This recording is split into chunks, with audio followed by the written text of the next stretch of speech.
Since ancient times, the mirror was considered an object endowed with magical properties and associated with the other world, the world of the unknown. Such a mystical guide. Many folk signs, legends, horror stories and mystical stories are also associated with mirrors. Eyewitnesses who had to experience mysticism in real life are completely sure that mirrors can have terrible power. We recommend that you read it, and to believe it or not is up to you. House of Mirrors. In the old part of the Spanish city of Cadiz, there is a house called the House of Mirrors. This is an impressive three-story mansion with elegant architecture, in the style of old Spain.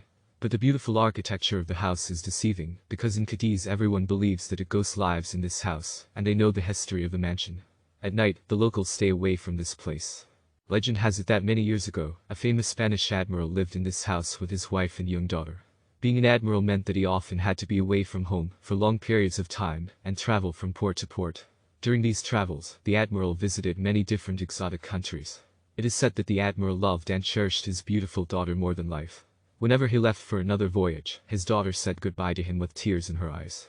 She missed him more than anyone in this world. His daughter collected mirrors, so as a sign of his deep affection for her, every time he returned from one of his trips, he brought her a new mirror as a gift. Years passed, the house was filled more and more with new beautiful and exquisite mirrors. The girl loved to walk around the house and look at her reflection in the mirrors. Her father often boasted to his friends and colleagues that his daughter was the most beautiful girl in Cadiz. Over the years, the admiral's wife grew old and lost her former beauty. She began to hate her reflection in the mirror and began to be very jealous of her husband for her daughter.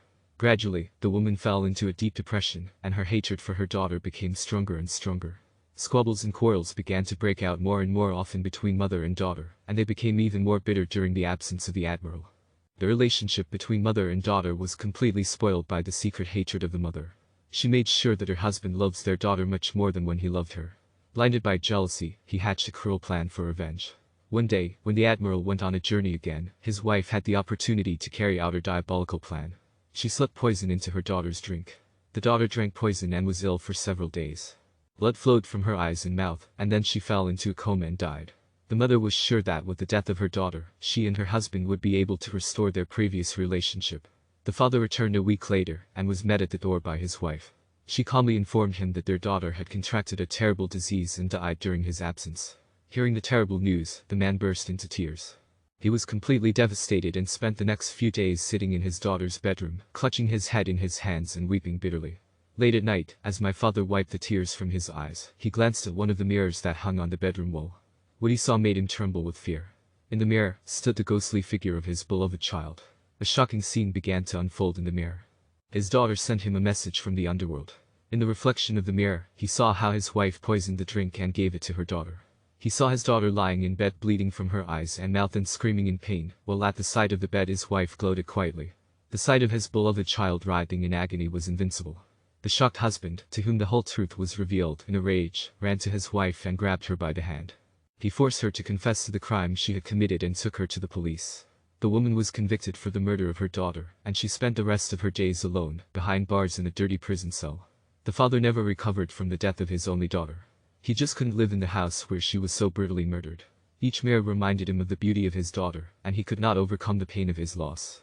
He left Cadiz and moved to another city, trying to forget his past. The house remained abandoned for several decades, until now the walls in it are covered with mirrors. People who lived nearby claimed that late at night, they heard screams coming from the old building. They said that these cries were similar to the cries of a young girl. There were daredevils who entered the house to see where the screams come from. The noise seemed to come from the top floor. They heard how the pitiful cry of a young girl pierced the stillness of the night. The screams were so strange that they seemed to bounce off mirrors, as if the sounds were coming directly from them. One curious and careless person accidentally broke one of the mirrors. It is said that when he took one of the fragments and looked into it, his face was not reflected there. Instead of his reflection, he was horrified to see a dead girl. Her face expressed such anger that goosebumps ran down his back, and he ran out of the house screaming. Others who visited the house also stated that out of the corner of their eye, they saw a girl who was watching them from the mirrors. Some, horrified, ran away from home, believing that they were very lucky that they were alive. As the years passed, the story of the House of Mirrors began to spread from Cadiz to the rest of Spain. The legend became so famous that many teenagers came from far and wide to explore the old, decrepit building at night.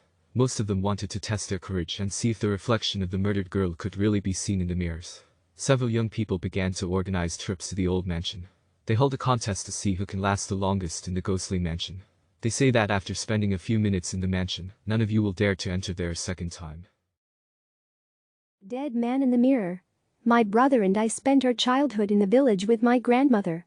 Every year, starting from the age of 5, our parents handed us over to our grandmother. We grew up, matured, and of course, like many children, we began to run in the evenings for festivities. In the Ukrainian village, it was called Vechenitsy. The older we got, the more I noticed my grandmother observing evening rituals. After 10 in the evening it was impossible to look in mirrors, they were not allowed to sleep in a t-shirt and underwear, only a nightgown to the heels. The grandmother argued that the devil likes to come to young girls at night and perform his black rituals. In the house, in the central room, from where 3 more bedrooms diverge in different directions, there was a large mirror, a dressing table, which was donated by my great-grandmother. Opposite the mirror was a wall with photographs of deceased relatives. In the evening, around 10, when my brother and I came back from the festivities, I secretly went to the central room and admired myself in the mirror. On one of those days, we returned 15 minutes late, and it was already dark in the house, only a faint light flickered from the TV in one of the bedrooms. I, as always, secretly made my way into the room with a large dressing table and began to examine my face. The light fell through the window for the moon, and it was quite dark. But suddenly in the mirror I began to notice a light haze. It became more and more, and the image of some kind of person had already begun to be outlined, and it seemed to me that I had already seen him somewhere.